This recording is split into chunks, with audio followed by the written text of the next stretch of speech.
Okay, I want to ask you something. When most people think about a 3D art career, what's the first thing that comes to mind? Games, movies, VFX, the big stuff. The stuff that gets talked about everywhere. The stuff that looks impressive when you tell people at a party what you do. And look, those are real careers. I'm not saying they're not, but here's what nobody is telling you. While thousands of artists are all chasing the same VFX jobs, while everyone is fighting for the same tiny number of spots at big studios, there's a completely different world sitting right next to it. Quieter, less talked about, less glamorous sounding, and significantly more accessible, with better rates, steadier work, and clients that are everywhere, not just in Hollywood or a handful of major cities. That world is product visualization. And I'm going to make a bold claim right now that I'll back up for the rest of this video. For most 3D artists, especially those who are newer, who don't have industry connections, who aren't already inside a VFX pipeline, product visualization offers a better starting point, a faster path to income, and a more sustainable career than almost anything else in the 3D space right now. Bold claim. Let me prove it. Here's exactly what we're doing today. I'm going to explain what product visualization actually is, simply so it's totally clear. Then I'm going to show you why the market for it is so much bigger than most people realize. I'm going to walk you through what the work actually looks like day to day. I'll show you the money, real numbers, and then I'll give you the exact steps to start building toward this career right now. No complicated industry jargon. No, you need to know 10 people at a studio first. Just a clear, honest picture of a career path that more artists should know about. And at the end, you'll have a specific action, something you can do this week. Not next year, this week. Let's go.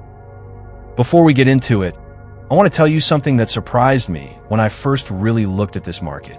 I knew product visualization existed. Most 3D artists do, but I thought of it as a small corner of the industry. The stuff companies did when they couldn't afford a real photo shoot. Basic renders. Nothing exciting. And then I started looking at where the money was actually flowing in the 3D industry. Not which jobs sound the coolest.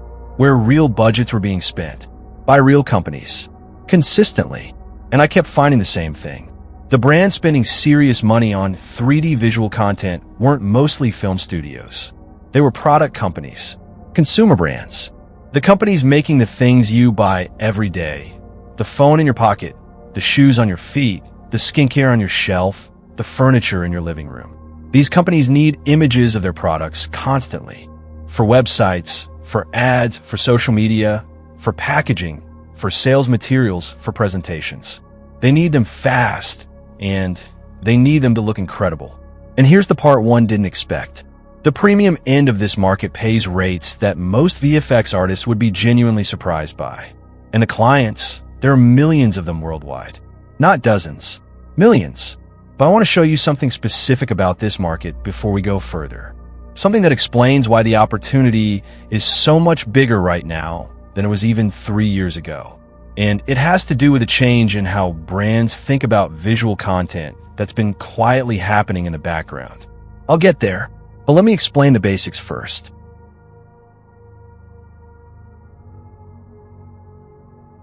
Let's make this as simple as possible. You know how when you go to a website and you see a really beautiful image of a product, a perfume bottle, a pair of headphones, a luxury watch, and the image looks so perfect it almost doesn't look real?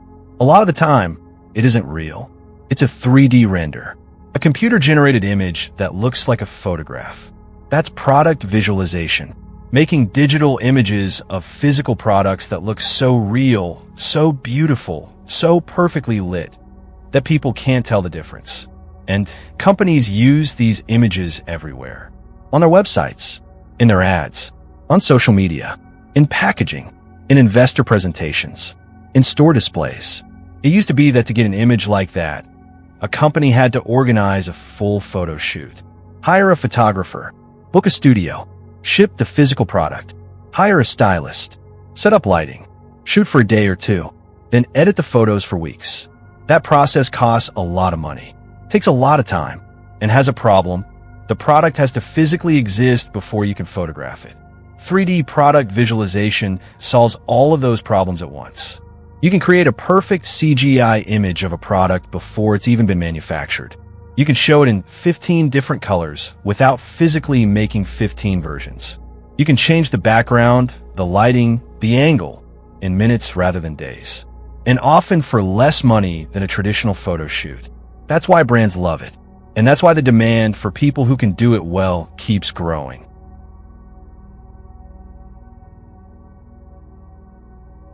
Okay, here's the part one mentioned earlier. The change that's made this market explode in recent years. Think about how many products exist in the world right now. Every brand that sells anything physical, clothing, electronics, food and drinks, furniture, beauty products, tools, sports equipment, toys, household goods. All of them need images of their products. There used to be a very clear dividing line. Big brands with big budgets could afford high-quality CGI. Small brands couldn't. They'd make do with photos taken on a phone or a basic studio setup. But here's what changed. The software got better and more accessible. The number of skilled 3D artists grew.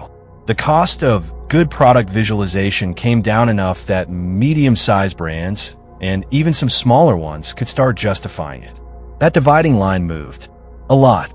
And that means the number of potential clients for a product visualization artist didn't just grow a little.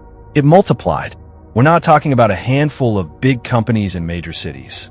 We're talking about tens of thousands of brands globally who are actively spending money on this right now. E-commerce brands, DTC companies, that means direct to consumer, brands that sell directly online. Premium startups, established companies launching new product lines. All of them need images, all the time. And most of them are not easy to reach by walking into a VFX studio and hoping for a job. They're accessible. They exist on LinkedIn. They post in brand communities. They advertise online. They can be found, reached, and worked with by a skilled freelance artist who knows what they're doing. That's the opportunity, not one big client in a giant studio. Thousands of small to medium clients, accessible with real budgets, all needing the same type of work.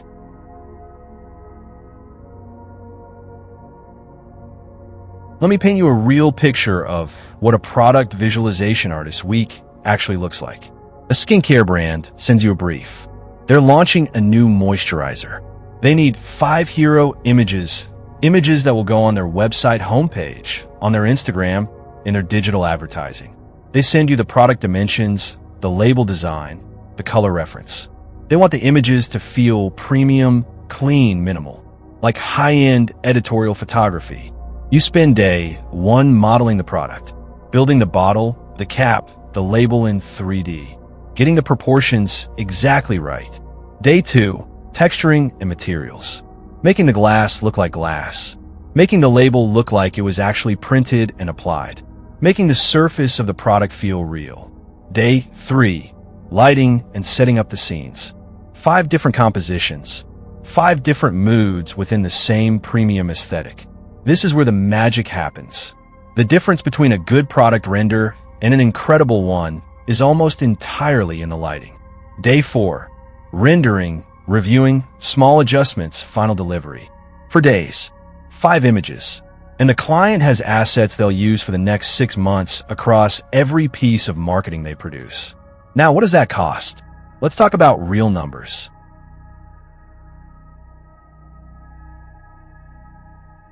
This is where it gets interesting.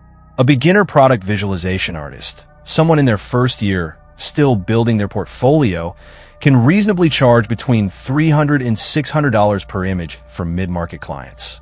A mid-level artist with a year or 2 of solid work can charge $800 to $1,500 per image. A specialist with a strong portfolio focused on premium brands, working with the kinds of clients who care deeply about their visual presentation, can charge $2,000 to $4,000 per image, sometimes more for complex products or rush jobs.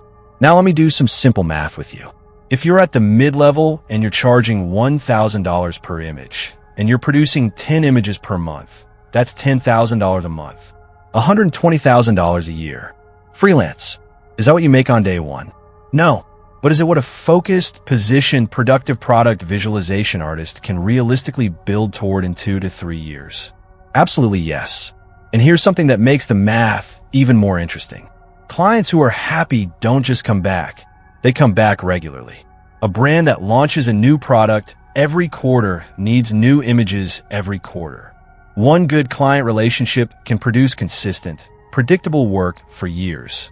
That's a retainer, a regular client who pays you on a schedule, like a salary, but you set the rate and you're in control. Compare this to the VFX world. Entry-level VFX roles at mid-sized studios typically start between $45,000 and $60,000 a year. The hours can be brutal during production. The work is contract-based in many cases, meaning between projects, you're not earning. And the competition for those positions is intense. I'm not saying VFX is bad. I'm saying the comparison is worth making honestly.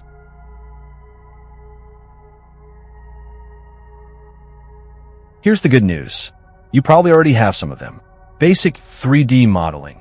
You need to be able to build product shapes accurately. Not organic characters. Not complex creatures. Clean, accurate product geometry. A bottle. A box. A device. This is actually one of the more accessible types of modeling. There are no complicated rigs, no facial animation requirements. Just clean, accurate shapes. Materials and texturing. This is where the real skill lives in product viz. Understanding how different surfaces behave in light. Glass, plastic, metal, leather, fabric. Getting these materials to look right, not just technically correct, but genuinely beautiful, takes practice. But it's learnable, and it's one of the most satisfying skills to develop because the feedback is immediate. You either believe the surface or you don't. Lighting, we talked about this. Lighting is 70% of the job. Learning to light a product like a commercial photographer. Understanding how to create depth, separation, highlight, shadow is the skill that separates average product render from the ones that make clients say this is exactly what we needed. Camera and composition. How to frame a product shot. What makes one angle more compelling than another? How close to go? How much negative space to use? This is part design sense, part photography knowledge. And it's developed by studying the best product photography and commercial photography you can find, and then trying to recreate that quality in 3D. That's the core skill set, not 15 different things. For things. And you can start developing all 4 right now. With free software, Blender does everything you need to start this journey.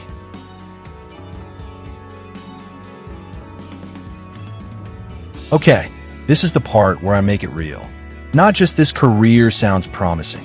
What do you actually do starting today? Step 1. Pick a product category you find interesting. Not just any product, a specific type. Beauty and skincare, consumer electronics, furniture and home goods, shoes and accessories, food and beverage packaging. Pick one that genuinely interests you because you're going to study it deeply. You're going to look at hundreds of images in that category. You're going to understand the visual language of how those products are presented at the highest level. Your category becomes your niche. And your niche is what makes clients choose you over the hundreds of generalists who do 3D.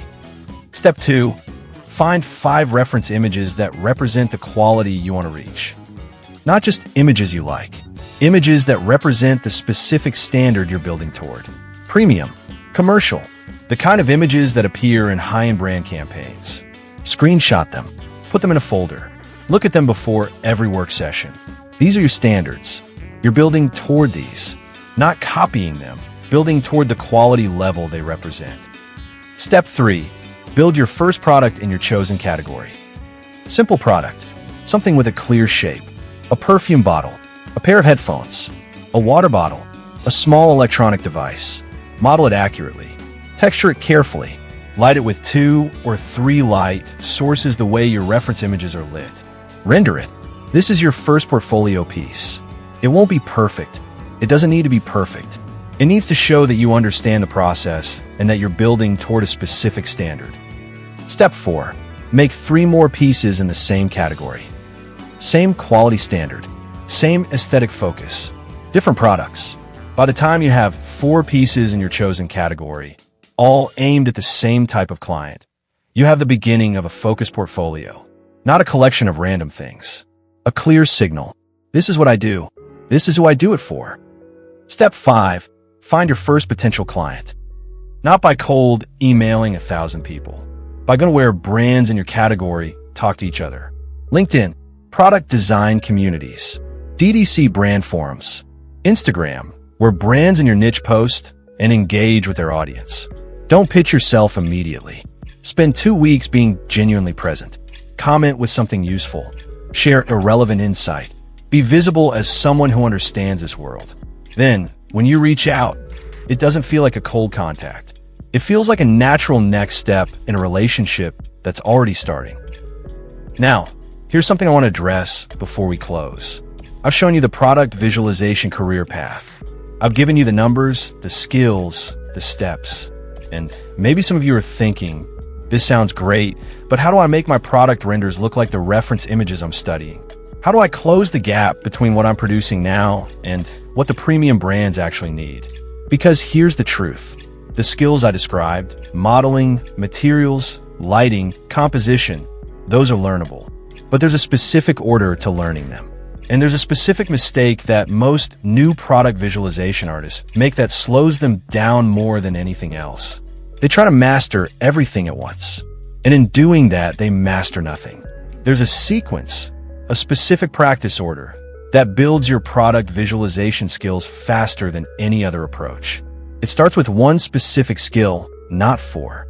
And it's not the one most people start with. I want to go through that sequence specifically in the next video. The exact learning order for product visualization. What to practice first, what to add when, and how to build the specific that makes premium clients choose you. Because knowing the career path is one thing. Having the roadmap to actually get there is something else. So, forget VFX, at least as your only option.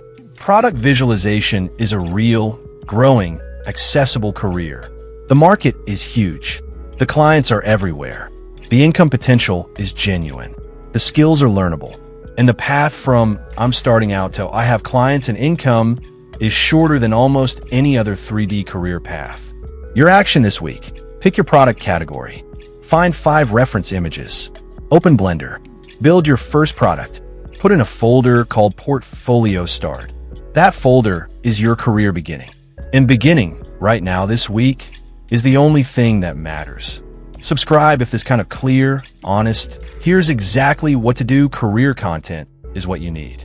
Hit the bell for the next video because the learning sequence for product visualization is going to make everything click faster. Drop a comment. What product category are you thinking about? Beauty? Electronics? Furniture? Say it out loud. It makes it more real. I read every single one. I'll see you in the next one.